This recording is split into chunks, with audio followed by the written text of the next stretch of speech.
بسم الله الرحمن الرحيم. والفجر وليال عشر والشفع والوتر والليل إذا يسر هل في ذلك قسم لذي حجر ألم تر كيف فعل ربك بعاد إرم ذات العماد التي لم يخلق مثلها في البلاد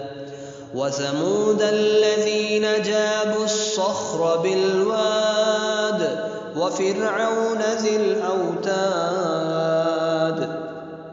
الذين طغوا في البلاد فأكثروا فيها الفساد فصب عليهم ربك سوط عذاب إن ربك لبالمرصاد فأما الإنسان إذا ما ابتلاه ربه فأكرمه ونعمه فيقول ربي أكرمن وأما إذا ما ابتلاه فقدر عليه رزقه فيقول ربي أهانن كلا بل لا تكرمون اليتيم ولا تحاضون على طعام المسكين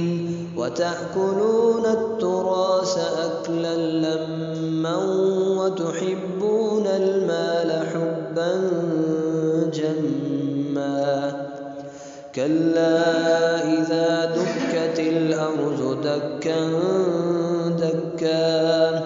وجاء ربك والملك صفا صفا وجيء يومئذ بجهنم يومئذ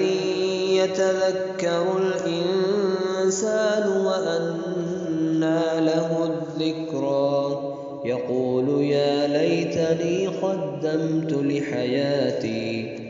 فيومئذ لا يعذب عذابه أحد